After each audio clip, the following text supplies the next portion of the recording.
গর্ভধারণ করার শুরুর পর্যায়ে প্রেগন্যান্সি টেস্ট করার পরে শুধুমাত্র কিছু ভুল থাকার কারণে গর্ভবতী হয়েও আপনার প্রেগন্যান্সি টেস্ট নেগেটিভ দেখা যায়, যা আপনাকে খুব বেশি দুঃখে ফেলে দেয়, আপনার মন ভেঙে দেয়। আপনি হয়তো ভাবেন আপনি গর্ভবতী না, তাই আপনার স্বাভাবিক দিনকর্ম শুরু করে দেন, যার ফলে আপনার পেটের মধ্যে এসে থাকা বাচ্চাও নষ্ট হয়ে যেতে পারে। তাই প্রেগন্যান্সি টেস্ট কিট কিনে টেস্ট করার সময় কিছু ভুল করবেন না। আজকে আমরা সেই ভুলগুলো নিয়ে আলোচনা করব, যার কারণে প্রেগনেন্ট হওয়ার পরেও টেস্ট কিটে নেগেটিভ দেখা যায়। আপনাদের মধ্যে যারা মা হতে চাচ্ছেন তারা অবশ্যই কমেন্ট বক্সে লিখে দেবেন মা হতে চাই, যেন অন্যরাও আপনার কমেন্টটি পড়ে আপনার জন্য প্রার্থনা করতে পারে। প্রেগন্যান্সি টেস্ট কিট ব্যবহারের কিছু নিয়ম রয়েছে, এই নিয়মগুলো জানতে হবে। প্রথমত জানতে হবে প্রেগন্যান্সি টেস্ট কখন করবেন। আপনার প্রত্যেক মাসে একটি ডিম্বস্ফোটন ঘটে, সেটি সাধারণত মাসিকের মাঝামাঝি দিনগুলোতে হয়ে থাকে। এই সময় যদি স্বামীর সাথে সহবাস করেন, স্বামীর শুক্রাণুর সাথে আপনার ডিম্বাণু মিলিত হয়ে সেটি কোষে বিভাজিত হতে থাকে, জাইগোট গঠন করে। এখানে মোটামুটিভাবে 6 দিন সময় চলে যায়। সেটি আপনার জরায়ুতে এসে নিষিক্ত হতে হতে সময় লাগে 6 থেকে 12 দিন। অর্থাৎ আপনার ওভুলেশনের 6 থেকে 12 দিনের মাথায় সেটি আপনার জরায়ুতে এসে স্থাপিত হবে। তখনই কিন্তু প্রেগনেন্সি টেস্ট করলে রিপোর্ট কখনোই পজিটিভ আসবে না। তার জন্য আপনাকে অপেক্ষা করতে হবে। অন্ততপক্ষে ডিম্বাণুটি আপনার জরায়ুতে নিষিক্ত হওয়ার 2 দিন পরে টেস্ট করলে কারো কারো ক্ষেত্রে পজিটিভ আসতে পারে। এই টেস্ট কিটটি মূলত ডিটেক্ট করে থাকে বিটা এইচসিজি নামক এক ধরনের হরমোন। যখন আপনার ডিম্বাণুটি আপনার শরীরে নিষিক্ত হয়, ঠিক তখনই তার প্লাসেন্টা থেকে বিটা এইচসিজি বা হিউম্যান কোরিওনিক গোনাডোট্রপিন নামক এক ধরনের হরমোন নিঃসৃত হতে থাকে। সেটির পরিমাণ কম থাকলে কিন্তু কিট ডিটেক্ট করতে পারে না, সেটি একটু বাড়লে ডিটেক্ট করতে পারে। তাই আপনার যদি রেগুলার মাসিক হয়ে থাকে, সেক্ষেত্রে আপনার পিরিয়ড মিস হওয়ার 2 দিন পর থেকে 7 দিনের মধ্যে আপনি টেস্ট করলে পজিটিভ পাবার সম্ভাবনা আছে। আর যদি আপনার ইরেগুলার মাসিক হয়ে থাকে, তবে আপনি যেদিন মাসিক হবে বলে আশা করছিলেন তার থেকেও 15 দিন পরে আপনাকে টেস্ট করতে হবে। তাই আমরা বুঝতে পারলাম রিপোর্ট নেগেটিভ আসার একটি মূল কারণ হচ্ছে সময়ের অতিরিক্ত আগেই টেস্ট করে ফেলা। আরও কিছু কারণ রয়েছে, যার মধ্যে একটি কারণ হচ্ছে সকালবেলার ইউরিন ব্যবহার না করা। সকালবেলার প্রথম ইউরিন দিয়ে যদি আপনি টেস্ট করেন, তবে এতে রিপোর্ট পজিটিভ আসার সম্ভাবনা বেশি।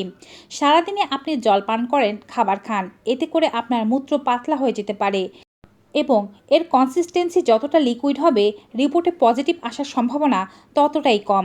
তাই সকালবেলা ছাড়া যদি আপনি দিনের অন্যান্য সময় টেস্ট করে থাকেন, সেক্ষেত্রে বিটা এইচসিজির মাত্রা ইউরিনে অনেক কম থাকার কারণে টেস্ট কিট ডিটেক্ট করতে পারবে না এবং আপনি প্রেগনেন্ট থাকা সত্ত্বেও টেস্ট কিটের রিপোর্ট আসবে নেগেটিভ। সকালবেলার প্রথম ইউরিনটিও যেন আপনার পেটের মধ্যে অন্ততপক্ষে 3 থেকে 6 ঘন্টা পর্যন্ত থাকে, সেটিও খেয়াল করবেন। অর্থাৎ ঘুম থেকে উঠে আপনি বারবার ইউরিন ত্যাগ করার পরে সেখান থেকে একটি ইউরিন নিলেন, ব্যাপারটি এরকম নয়। সকালবেলা ঘুম থেকে ওঠার পরেও সেই ইউরিনটি যেন 3 ঘন্টা পর্যন্ত অন্ততপক্ষে আপনার পেটে থাকে, সেটিও খেয়াল রাখতে হবে। আরও একটি কারণ হচ্ছে আগের দিন প্রচুর পরিমাণে জল পান করা। আপনি যত বেশি পরিমাণে জল পান করবেন, আপনার ইউরিন ততই ডাইলেটেড হয়ে থাকবে, আর এক্ষেত্রে রিপোর্ট নেগেটিভ আসার সম্ভাবনা রয়েছে। তাই যেদিন আপনি ডিসাইড করছেন যে প্রেগনেন্সি টেস্ট করবেন, তার আগের দিনে জল পান করার পরিমাণটা একটু কমিয়ে দেবেন এবং রাতের বেলাতেও একটু কম জল পান করার চেষ্টা করবেন। অনেক সময় আপনি যে টেস্ট কিটটি ব্যবহার করছেন সেটি ডেট এক্সপায়ার থাকতে পারে, তাই ভালোভাবে ডেট দেখে নেবেন। টেস্ট কিটে যদি ইউরিন দেওয়ার পরে 2টি দাগের মধ্যে একটিও দাগ না আসে, তবে বুঝবেন এই টেস্ট কিটটি এক্সপায়ার। আবার যদি সি লাইনে কোনো দাগ না থাকে, টি লাইনে শুধুমাত্র দাগ ওঠে, তবেও বুঝতে হবে এই টেস্ট কিটটিও এক্সপায়ার। এমন ধরনের টেস্ট কিট ব্যবহার করবেন না। যদি টি লাইনে দাগ থাকে আর সি লাইনেও দাগ থাকে, তবেই আপনি গর্ভবতী। কিন্তু যদি সি লাইনে দাগ থাকে এবং টি লাইনে কোনো দাগ না থাকে, তবে আপনি গর্ভবতী নন। আবার যদি সি লাইনে একটি গাঢ় দাগ থাকে এবং টি লাইনে খুবই হালকা একটি দাগ থাকে, তবেও আপনি গর্ভবতী। বিটা এইচসিজির মাত্রা দেহের মধ্যে এখন কম আছে বিধায় সেটি হালকা দাগ দেখা যাচ্ছে। আপনি যদি 2 দিন পরে আবার টেস্ট করেন, সেক্ষেত্রে টেস্ট কিটে দাগ আরও গাঢ় আসার সম্ভাবনা রয়েছে এমন ক্ষেত্রে। অনেকে আরও একটি মারাত্মক ভুল করে থাকেন, তা হচ্ছে যেই পাত্রে আপনার ইউরিনটি সংগ্রহ করেন সেই পাত্রটিতে আগে থেকে জল থাকে। ইউরিনের মধ্যে যেন কোনো জল না থাকে এবং যে পাত্রে আপনি ইউরিন নিচ্ছেন সেই পাত্রেও যেন কোনো জল না থাকে সেই বিষয়টি খেয়াল রাখা জরুরি এবং পাত্রটি কোনো প্রকার কেমিক্যাল দিয়ে ধৌত না করে শুধুমাত্র পরিচ্ছন্ন জল দিয়ে ধৌত করে ভালোভাবে শুকিয়ে রেখে দিন যেন পরের দিন আপনি ভালোভাবে টেস্ট করতে পারেন।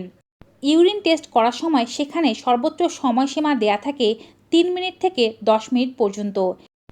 অনেকে কি করেন টেস্ট কিটটি রেখে দেন এবং 10 মিনিট পরে আবার দেখেন, তখন সেখানে হালকা একটি লাইন দেখা যায় টি লাইনে।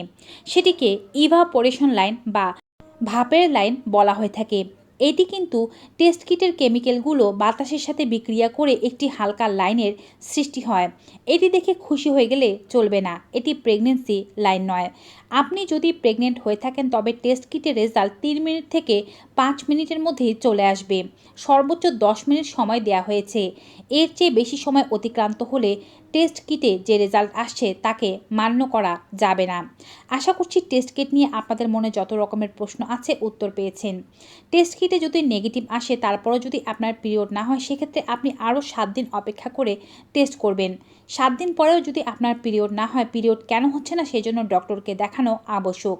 এই দিনগুলোতে সতর্ক থাকার চেষ্টা করবেন। হয়তো আপনি গর্ভবতী কিন্তু টেস্ট কিটে সেটি নেগেটিভ এসেছে, তাই এখনই অসতর্ক হওয়ার দরকার নেই। যদি একেবারে অ্যাকুরেট রেজাল্ট পেতে চান সেক্ষেত্রে আপনারা ব্লাড টেস্ট করাতে পারেন। ব্লাড টেস্টে বিটা এইচসিজি নামক একটি টেস্ট করানো হয়ে থাকে যা 100% সঠিক রেজাল্ট, এখানে ভুল হবার কোনো সম্ভাবনাই নেই। ভিউয়ার্স, টেস্ট কিট সম্পর্কিত আজকের এই ভিডিওটি পেয়ে কেমন লেগেছে কমেন্ট বক্সে অবশ্যই জানাবেন। মা বাবা হতে চাওয়া সকল দম্পতিদের সকল মনস্কামনা পূরণ হোক এই আশাতে ভিডিওটি এখানেই শেষ করব। সবাই ভালো থাকুন, সুস্থ থাকুন। Good bye and take care.